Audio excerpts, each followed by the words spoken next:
Hello and welcome to the Goon Talk. Back again with you guys for another show. Uh, just an hour after doing the most depressing show I think I've ever done on this channel regarding Sam Alwar. But we're not going to talk about that. We're going to try. And we're going to talk about Arsenal's game tomorrow against Sheffield United. Because believe it or not, football actually gets played. It's not just the transfer market that exists, because I know that's what it feels like right now. So we're going to talk about that. And discuss what is kind of being expected from tomorrow's game. Arsenal are coming off the back of a defeat in the league to Liverpool after 2 wins in their opening 2 matches against Fulham and against West Ham. And those 2 matches at the start, I mean, all 3 of those games are kind of the polar opposites of each other in a way. We've got kind of a 3-way triangle of games where Arsenal completely blew Fulham away, but a lot of people kind of put that down to how poor Fulham was. You then got the West Ham game in which it was worrying, and West Ham certainly didn't deserve to lose that game, and Arsenal came out winners in the end with a very fortunate goal at the end of the game with Spa setting up in Nketiah. And then you've kind of got the game against Liverpool, which was, in my opinion, improvement on the last times we've played them. And I think I definitely saw a plenty of progress in that game that we've made under Arteta for sure. But this Sheffield United game is an interesting one because all of the statistics point to Arsenal having a really good game. Sheffield United have not scored so far this season. They've lost their first opening 3 fixtures. They are shipping goals for fun. I mean, all that means nothing because Arsenal come up against these teams all the time that have these records that are poor, that don't really show too much. I mean, the West Ham game, for instance, West Ham haven't won at the Emirates for years, and yet there was a very real chance of them doing that in that game. So it's also a big thing about this game being right before the international break. Arsenal will not play again to the middle of October after this game. I think it's the 17th maybe that we next play a game, and then the Europa League gets going as well. So it's important that you win this game before the break. It's important that you get this done, get it over with, and make sure you bag all 3 points. Arsenal failed to win this game last season. Of course, we drew, I believe it was 1-1. With Fleck scoring an equaliser quite late on in the game, and the Sheffield United team that I would argue are better than the one that we're coming up against tomorrow. They've certainly got a keeper that isn't as good, in my opinion, in Aaron Ramsdale, but they've still got some decent players.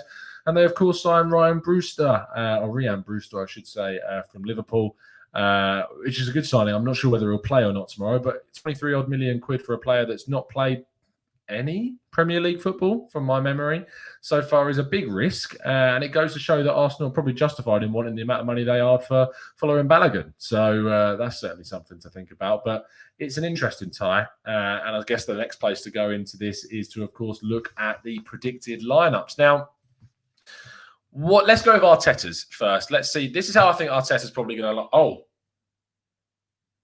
No, that's not it. That's not the lineup. Hold on. Something's gone a little bit wrong here. I think the line... There we go. There we are. Sorry about that, guys. I don't know what happened there. Anyway, so we've got... I think that Arteta's going to stick with the 3-4-3. I know that we went with a 4 at the back, kind of. It was very fluid against Liverpool in the cup game, but I think he will revert to the 3 at the back. But I think there could be changes. I think there might be changes. You've seen there that I've put Tierney at a possible wing-back position with Gabriel coming in.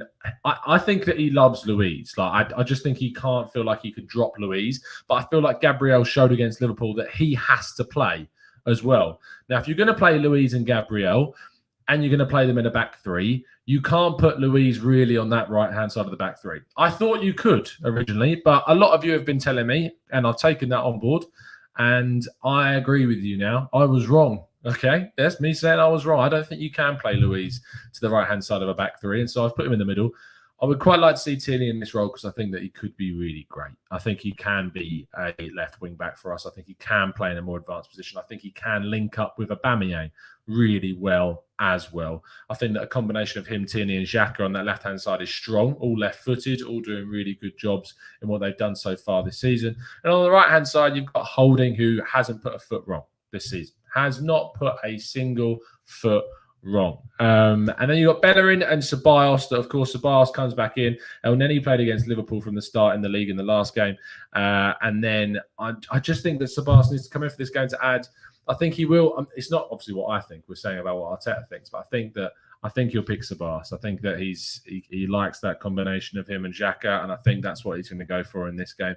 Bellerin will maintain his spot, and I think he'll continue on with Aubameyang, Lacazette, and Willian as his front 3. I'm sorry, guys. It was a cheap joke, and I took it. Moving into how I think we should line up. I'm ready to go. I'm ready to go for the back four. I want the back four. This is what I want. I want us to go for the back four against Sheffield United. They've not scored. Their attack is very weak. In my opinion, they are the perfect opposition to test this back four. And this is the back four that I want to see. I want to see Bellerin. I want to see Luiz. I want to see Gabriel. And I want to see Tierney. Now, the immediate thing, and I know that it's obvious, is for people to turn around to me and say that Luiz cannot play in a back four. And I get that. And there's part of me that was toying with saying that I'd rather Holding played there because he can play in a back four. But I just think that Luiz has come on a lot stronger than, and I want to see him in a back two with Gabriel, with that communication, with how they would play together.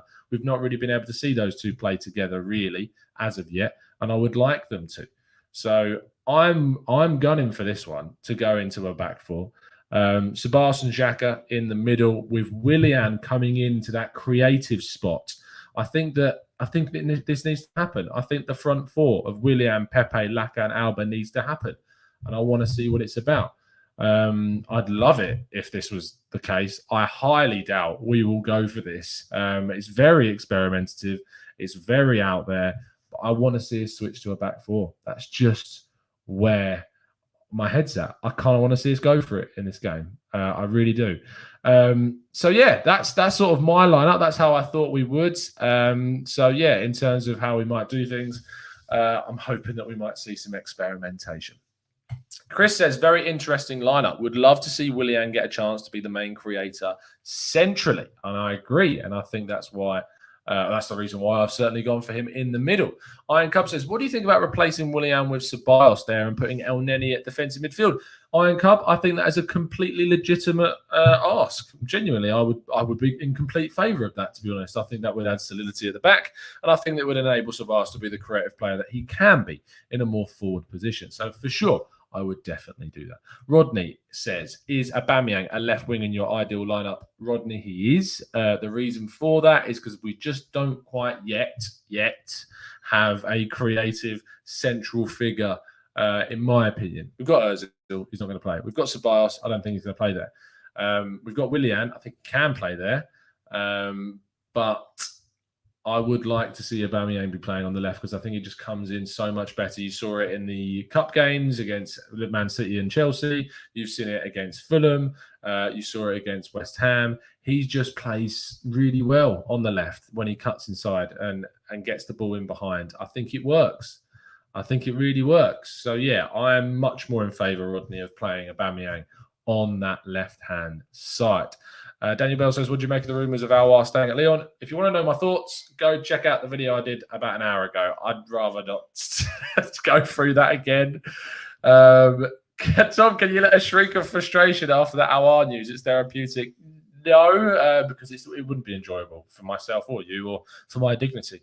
The Arsenal Misfit says Bellerin cannot play anymore. He is killing the right and Holding is having to play both positions.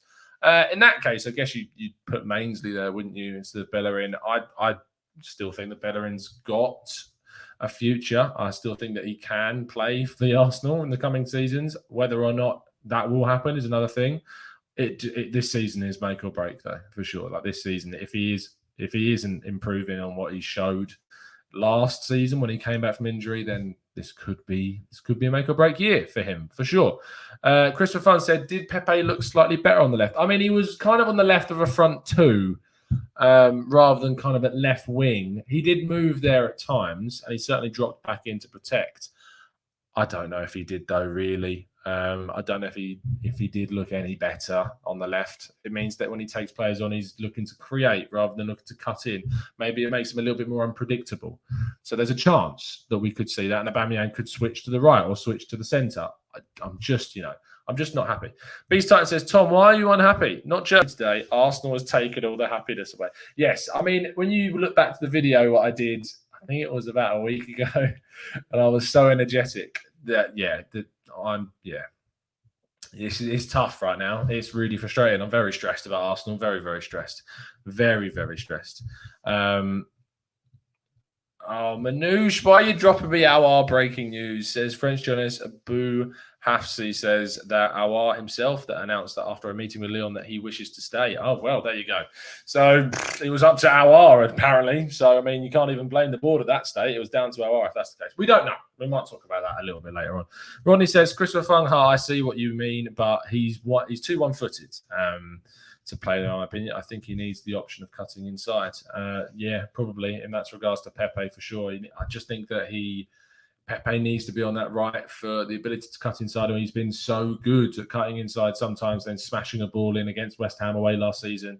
He did it obviously against Chelsea in the FA Cup final when he was offside, and he has scored some really good goals in that position. But it does make him predictable. I still think it makes him as predictable as he would be on the left, as trying to cut in and cross or go wide and cross. So I'm not quite sure. James S says, we have Emil Smith-Rowe. We never need him anyway. I would quite like to, Emil, as soon as he's sort of integrated into the team and into full training, I'd like to see him get some minutes on the pitch for sure, like 100%. That is where we are going to round things off in regards to looking at the lineup. Let's have a quick gander at prediction of score lines. So let's have what you think tomorrow's score is going to be. I'm going to go for a 2-0 Arsenal win let's go with Gabriel scoring for a corner and maybe Ceballos will score. I'd like Aubameyang to score for obvious reasons, fantasy reasons as well. But yes, and he's captain this week for me, so I'm hoping that Aubameyang can bang them in this week. It'll be very much helpful for turning things around mood-wise. Chris says 2-0 to the Arsenal. James says 2-0. 312 says 2-0. Shumoy says 3-0. Matt Gray says 3-0. Rodney says 1-0. Javier says Jobaslai all in. Can you imagine? Joseph says 2-1 Sheffield. Zed Tom says 3-1 Arsenal. Renat says 3-0. Manouche says 3-1. Jobaslai is the answer, says Javier.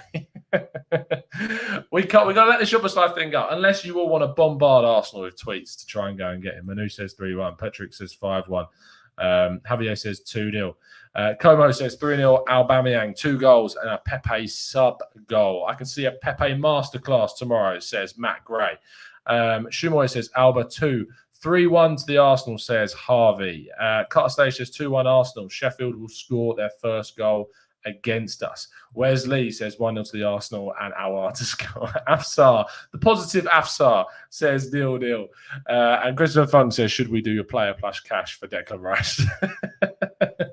What a way to end the show. Thank you ever so much for listening, people, for this preview of the game tomorrow. I'm hopefully expecting positive vibes from the game. I'm not expecting positive vibes from the transfer market. We're just going to have to wait and see. We will see you very, very soon, straight after the game to, of course, review it and get the reaction to that. And then we'll be around to discuss the fallout from the worst transfer window apparently ever recorded in human history. So there you go. See you again very, very soon. It's been a pleasure to speak to you, as it always is. And as always, up the Arsenal.